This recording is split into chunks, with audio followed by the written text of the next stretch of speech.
This is The Murder of Sleepy Hollow, a Charlie Kingsley mystery, written by Michele Pariza Wacek, narrated by Kristin James. Chapter 1. This is not a date, I told myself again as I approached the doors of the Tipsy Cow, Redemption's best, most happening bar. Yes, it was true I was meeting Officer Brandon Weil in said bar, but we were meeting for lunch, not a drink. The Tipsy Cow had surprisingly good food. Besides, he had already made the point clear. It was about a case he wanted some help with, although that alone was enough to raise my suspicions. Up until this point, Weil had never appreciated my help with his investigations.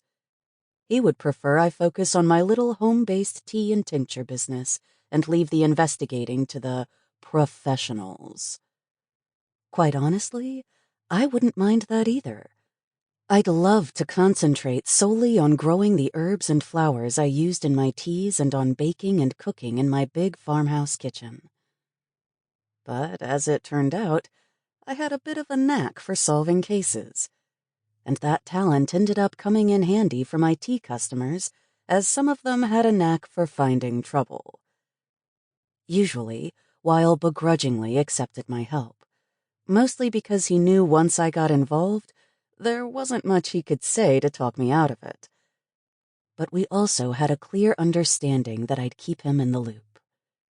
So, for him to bring me in on a case was strange. I wasn't sure what to make of it. I was also too curious to not agree to meet him. Even though I was clear on the purpose of the meeting, I still found myself taking a little extra time with my appearance that morning. Well, okay, a lot of extra time. I ended up going through most of my closet before settling on jeans and an emerald green sweater that brought out the green in my hazel eyes. I paired it with a clunky gold necklace and big gold hoops, and left my wild and curly brownish-blondish hair loose around my shoulders. I even applied a little makeup, some mascara and lip gloss. Not too much, because of course this was not a date. But that didn't mean I couldn't look nice.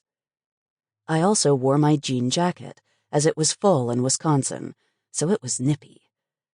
Early October was so beautiful, with the leaves changing colors and the temperature cool, but not bitterly cold. That would come later. Sample complete. Ready to continue?